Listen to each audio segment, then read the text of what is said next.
మన ప్రభువును రక్షకుడైన యేసుక్రీస్తు వారి ప్రశస్తమైన నామానికి మీ అందరికీ వందనాలు, శుభాలు. అందరూ బాగున్నారమ్మా? దేవాదేవుడు మరొక నూతన దినం దయచేసిన దేవాదినకు వందనాలు చెల్లించుకుంటూ ఈ దినపు వాగ్దానం ధ్యానించుకుని ప్రార్థన చేసుకుని మన పనులు ప్రారంభించుకుందాం. ఈ దినపు వాగ్దానం: తండ్రి, నీ చేతికి నీ ఆత్మను అప్పగించుకొనిచున్నాను. లూకాసు వార్త 23:46. మరి తండ్రి ఏమన్నాడు? గొప్ప శబ్దంతో కేక వేసి, తండ్రి, నీ చేతికి నా ఆత్మను అప్పగించుకుంటున్నది. మనిషి అవతారం నుండి మనందరి పాపాల నిమిత్తము తన కలువరి సిలువలో తన ప్రాణాన్ని పెట్టిన యేసుప్రభు వారు ఏమన్నారు? మన ఆత్మ ఎక్కడికి వెళ్ళాలి? తండ్రి దగ్గరికి వెళ్ళాలి. యేసుప్రభు వారు మన నరావతంలో వచ్చి అతని ఆత్మ ఎక్కడికి వెళ్తుంది? తండ్రి దగ్గరికి వెళ్తుంది. మన ఆత్మ కూడా, తండ్రి, నా ఆత్మ కూడా నీ దగ్గరికి రావాలి. మనం కూడా అడగాలి. మన ఆత్మ ఎక్కడికి? దేవుడి దగ్గరికి వెళ్ళాలి. లేకపోతే ఏ దేవుడు అయితే ఈ ఆత్మను అనుగ్రహించాడో ఆయన దగ్గరికి మన ఆత్మ వెళ్ళాలి.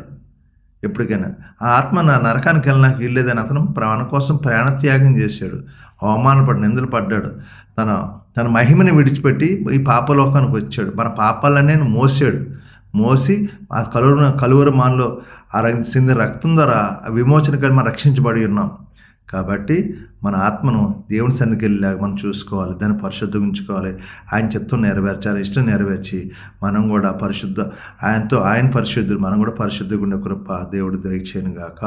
ఈ వాగ్దానం ప్రార్థన చేయండి. దేవుడు మిమ్మల్ని కుటుంబాన్ని దీవించును గాక. ఆమేన్. ప్రార్థన. సర్వాధికారియు మహాగణుడు పరిశుద్ధుడా, నీకు వందనాలు. మరొక నూతన దినం దయచేసి దినమంతా రెక్కల చాటును భద్రపరచండి, కాచి కాపాడండి, దీవించండి, ఆశ్రయించండి. మేము చేస్తున్న మా చేతి పనులు మమ్మల్ని దీవించండి. మా యజమానుల ద్వారా, తోటి పనివారి ద్వారా ఏ కీడు రాకుండా అందరితో సమాధానం, శాంతి దయచండి. మా పనుల భారం ఒత్తిడి లేకుండా సహాయం చేయాలన్నా బలహీనంగా బిడ్డలుంటే ముట్టండి, స్వస్థపరచండి. హాస్పిటల్ ఐసీయూలను బిడ్డలు ముట్టండి, స్వస్థపరచండి. కుటుంబ సంస్థ విడుదల దయచండి. అప్పులు బంధకాలను విడిపించి, తాగుడు వ్యసనాలు దూరపరచండి. చేతపాటి చెల్లంగా మంత్రశక్తి బాధ విడుదల దయచేసి అయ్యా, ప్రతి కుటుంబం శాంతి, సమాధానం, నెమ్మది దయచేసి ప్రభా ఈ దినమంతా సమాధానంతో నింపి మా పనుల భారం ఒత్తిడి లేకుండా సహాయం చేసి దీవించమని మీకే మహిమా ఘనత ప్రభావం పొందుకుని యేసు పరిశుద్ధం అడుగుతున్నాను తండ్రి. ఆమేన్. అందరికి వందనాలు. దేవుడు దీవించును గాక. ఆమేన్. ప్రభు నామంలో ఈ వీడియో వీక్షించిన ప్రతి ఒక్కరికి జీసస్ స్వస్థత ప్రార్థనా మందిరం వారి ప్రత్యేక వందనాలు తెలియజేసుకుంటున్నాము. మరి ఇంకెన్నో సందేశాలు, వీడియోలు, సంఘ కార్యక్రమాలు మీకు అందుబాటులోకి రావడానికి పక్కనే ఉన్న సబ్స్క్రైబ్ బటన్ని ప్రెస్ చేసి బెల్ ఐకాన్ని కూడా ప్రెస్ చేయాల్సిందిగా కోరుకుంటున్నామండి.